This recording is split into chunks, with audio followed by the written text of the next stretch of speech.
Assalamualaikum warahmatullahi wabarakatuh.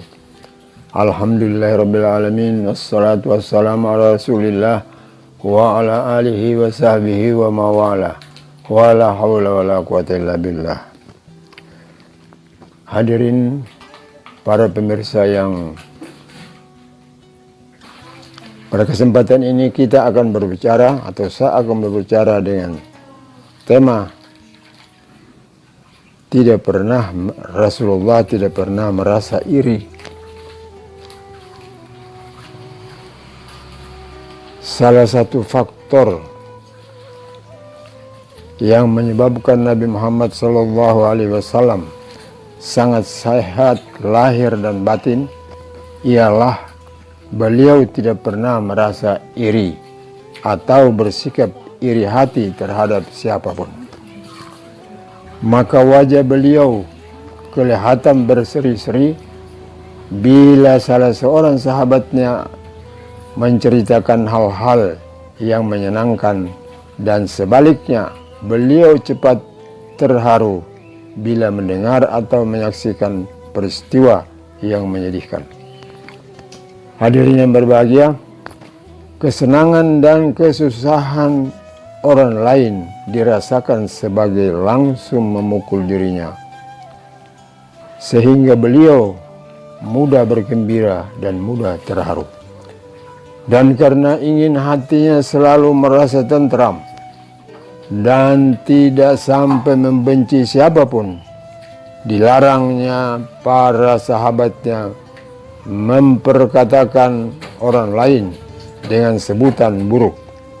Tidak akan masuk ke dalam surga siapa gemar memburuk-burukkan nama orang lain. Demikian beliau bersabda. Dan pada kesempatan lain ditegaskan juga, jangan kalian ceritakan kepadaku tentang keburukan salah seorang sahabatku, sebab aku ingin menemui semua kalian dengan dada terbuka. Hadis riwayat Abu Daud. Hadirin yang berbahagia, disuruhnya orang menutup rahasia orang lain supaya setiap pribadi mendapat kehormatan layak di tengah-tengah pergaulan. Rasulullah bersabda, barang siapa mengetahui rahasia saudaranya dan berikhtiar untuk menutupnya, niscaya Allah menutup rahasianya pada hari kiamat. Hadis riwayat Tibrani. Setiap Rasulullah bangun subuh, beliau berdoa, wahai Tuhanku, semua yang kupelihara atau semua yang kuperoleh atau diperoleh oleh seorang makhlukmu adalah karunia-Nya semata-mata. Tiada sekutu bagimu, hanya Engkaulah yang berhak menerima segala puji dan sanjungan. Riwayat Abu Daud. Maka bersihlah hatinya dari was-was dan prasangka buruk terhadap siapapun. Bersih langit pagi ketika fajar menyingsing. Tersenyum lembut ia melihat istrinya. Kemudian ia menegur ramah semua tetangganya, dan setiba di masjid, senyum lembutnya pula yang mula-mula dilihat oleh orang. Bertanya kepada Abdullah bin Umar, wahai Rasulullah, manusia mana yang dianggap paling utama? Beliau menjawab, orang yang tentram hatinya dan benar perkataannya. Orang yang benar perkataannya mudah dikenal. Bagaimana cara kita mengenal orang yang tentram hatinya? Tanya Abdullah bin Umar. Beliau menjelaskan, orang yang tentram hatinya ialah orang yang hatinya sangat murni. Tidak ia berhasrat membuat dosa, tidak pula membuat kedurhakaan. Ia tidak pernah memburuk-burukan orang lain, dan tidak pula merasa iri. Hadis riwayat Ibnu Majah. Hadirin yang berbahagia, maka tiada dendam dalam hatinya, sehingga ia pun bersedia menyerahkan bajunya untuk diselimutkan kepada jenazah Abdullah bin Ubay. Pernah memecah belah kaum muslimin dan mencemarkan nama baik keluarganya. Telah pergi ke rumah Abdullah bin Ubay pada hari wafatnya dengan niat ikut menyelenggarakan jenazah, dan ia tidak berubah pendirian ketika Umar bin Khattab memprotes tindakannya.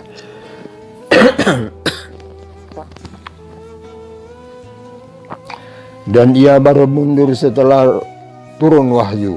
Ia melarangnya mengikuti penyelenggaraan jenazah musuh Islam itu. Hadirin yang dimuliakan oleh Allah, orang yang telah berselisih segera didamaikannya, dan tidak dibenarkan siapapun tidak bertegur sapa lebih dari 3 hari. Ia berkata, tidak boleh seorang mukmin tidak bertegur sapa dengan mukmin lainnya selama 3 hari. Riwayat Abu Daud, hadis riwayat Abu Daud. Pernah pula ia bersabda, seorang mukmin hanya bisa tidak bertegur sapa selama kain cucian masih basah dan kembali berhubungan setelah jemuran kering. Maka tumbuhlah dalam hati para pengikut solidaritas sosial yang sangat tinggi. Solidaritas sosial yang berpangkal dari kasih sayang dan semata-mata karena ingin disayangi Allah. Mereka saling membantu sesuai dengan sabda, hendaklah kamu laksana 2 tangan dan jangan seperti 2 mata. 2 tangan saling membantu meskipun tempatnya berjauhan, sedangkan 2 mata tidak saling memperhatikan meskipun letaknya berdekatan. Hadirin yang berbahagia, dilukiskan Tuhan kasih sayang yang hidup di dalam hati umat Islam itu dalam surat Al-Hasyr ayat 10 yang berbunyi, walladzina ja'u min ba'dihim yaquluna rabbana ighfir lana wa li ikhwanina alladzina sabaquna bil iman wa la taj'al fi qulubina ghillan lil ladzina amanu rabbana innaka ra'ufur rahim. Artinya, dan orang-orang yang datang sesudah mereka, Muhajirin dan Ansar, selalu mendoa, wahai Tuhan kami, ampunlah segala dosa kami, ampunlah pula saudara-saudara kami yang telah beriman lebih dahulu. Jangan dibiarkan hati kami tumbuh rasa benci kepada orang-orang beriman itu, wahai Tuhan kami. Sesungguhnya Engkau Maha Penyantun dan Maha Penyayang. Menurut keterangan Anas bin Malik, pada suatu hari Rasulullah menunjuk seorang laki-laki Ansar sebagai calon penduduk surga. Orang banyak terheran-heran sebab laki-laki itu tidak terhitung sebagai orang yang paling tekun beribadah. Abdullah bin Umar yang ingin menyelidiki rahasia laki-laki itu meminta izin agar diperkenankan menginap di rumahnya selama 3 malam. Abdullah bin Umar berpikir, mungkin laki-laki Ansar itu pasti terus-menerus berzikir di rumahnya sepanjang malam, atau terus-menerus mengerjakan salat tahajud sejak tengah malam sampai subuh. Namun ternyata laki-laki Ansar itu tidak berbuat demikian di rumahnya. Ia tidur sebagai biasa, dan ketika terbangun tengah malam tidak lantas mengerjakan salat tahajud karena merasa lelah. Setelah berlalu 3 hari ketika hendak pamit, Abdullah bin Umar berkata, tidak kulihat suatu keistimewaan selama aku menginap di situ. Sulilah Anda menjelaskan ibadah apa gerangan yang telah Anda lakukan selama ini sehingga Anda ditunjuk Rasulullah sebagai calon penghuni surga. Apa yang kau lihat selama di rumahku itulah cuma kebiasaanku, jawab laki-laki itu. Tidak ada yang lain, bukankah telah kau saksikan sendiri? Kemudian ketika Abdullah bin Umar pamit, laki-laki Ansar itu menerangkan, aku tidak pernah memperkatakan siapapun dengan sebutan buruk. Aku pun tidak pernah merasa iri terhadap siapapun yang mendapat karunia Allah. Mendengar ucapan itu, Abdullah bin Umar tersenyum. Bukan karena banyak zikirnya, dan bukan pula karena saban malam melakukan salat tahajud, tetapi karena hatinya bersih dari rasa iri. Sudah jelas bagiku sekarang kenapa Anda ditunjuk Rasulullah sebagai calon penghuni surga, sambung Abdullah bin Umar. Hanya di dalam dua hal umat Islam tidak boleh bersikap iri, dan ini adalah sikap iri yang positif. Ia tidak bermaksud merenggut kebahagiaan orang lain, tidak pula merasa sakit hati terhadap seseorang yang dapat berbuat jasa lebih banyak. Beliau bersabda, tidak boleh bersikap iri hati kecuali dalam dua hal. Pertama, terhadap orang yang memiliki kekayaan dan mempergunakannya untuk menegakkan yang hak. Kedua, terhadap orang yang memiliki pengetahuan dan rajin menyebarluaskan pengetahuan itu kepada orang lain, orang banyak. Riwayat Bukhari. Iri hati demikian tidak merusak siapapun, bahkan sangat bermanfaat bagi pertumbuhan masyarakat. Jadi iri hati yang satu, yang dua, yang positif itulah itu yang dibenarkan oleh Rasulullah SAW. Kaum hartawan berlomba-lomba mempergunakan kekayaan mereka, membangun masjid, mendirikan madrasah, menyiapkan rumah sakit, memperbaiki kampung, membantu orang miskin, dan sebagainya. Dan juga para cendekiawan, ulama, dan sarjana berlomba-lomba pula turut ke tengah-tengah masyarakat, mendidik rakyat, membimbing umat. Sehingga tidak seorang pun lagi dapat dipermain-mainkan siapapun. Iri hati adalah saudara kandung daripada buruk sangka. Maka timbullah rasa cemas, gelisah kalau teman memperoleh kehidupan lebih baik atau pangkatnya menjadi lebih tinggi, dan karena buruk sangka timbullah niat untuk ingin menjatuhkan orang lain. Hilanglah perasaan tenang, dan wajahnya pun menjadi buruk. Pada gilirannya wajah buruk melenyapkan wibawa, dan pada gilirannya pula menimbulkan sakit jantung, dan sebab dendam telah bertumpuk.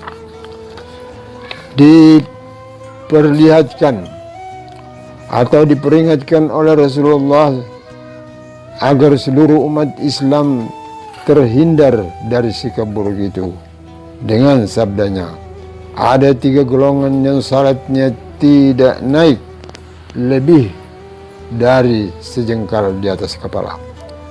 Ketiga golongan itu ialah laki-laki yang jadi pemimpin padahal bangsanya membencinya, wanita yang tertidur nyenyak sedangkan suaminya sangat marah, dan yang kedua orang yang bersaudara yang selalu ingin menjatuhkan.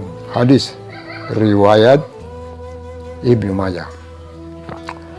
Para pemirsa yang berbahagia, hendaklah diingat Allah telah mengatur pembagian rezeki dan kedudukan manusia.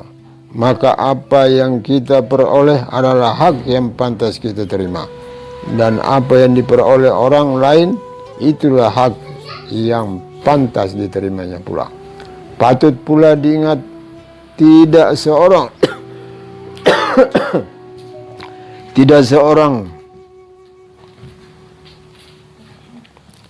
dan patutlah diingat bahwa tidak seorang yang dalam kehidupan manusia, maka apa yang kita peroleh adalah hak yang pantas kita terima, dan apa yang diperoleh oleh orang lain adalah hak yang pantas diterimanya pula. Patut pula diingat bahwa tidak seorang manusia pun yang sanggup, yang sungguh-sungguh sempurna sehingga kita tidak perlu merasa iri terhadap siapapun. Hidup ini telah dicipta Tuhan dalam kondisi, dalam berlebih dan ada kurangnya. Dalam kekurangan ada lebihnya. Ada orang banyak uangnya dan 8 rumahnya, tetapi tidak ada anaknya. Ada pula orang yang banyak anaknya dan besar keluarganya, tetapi tidak ada rumahnya dan miskin hidupnya. Memang banyak orang kaya yang terpesona melihat ketenangan si miskin, dan banyak pula orang miskin yang tergoda melihat kesenangan orang kaya. Tetapi jika hakikat kehidupan dipahami, tidaklah kita perlu merasa iri terhadap siapapun. Lenyaplah sikap iri dan prasangka buruk, maka Anda akan menikmati ketenangan sepanjang zaman. Demikianlah apa yang saya bawakan ini. Mudah-mudahan ada manfaatnya. Mudah-mudahan ada manfaat bagi kita semua. Dan akhirnya saya akhiri dengan ucapan wassalamualaikum warahmatullahi wabarakatuh.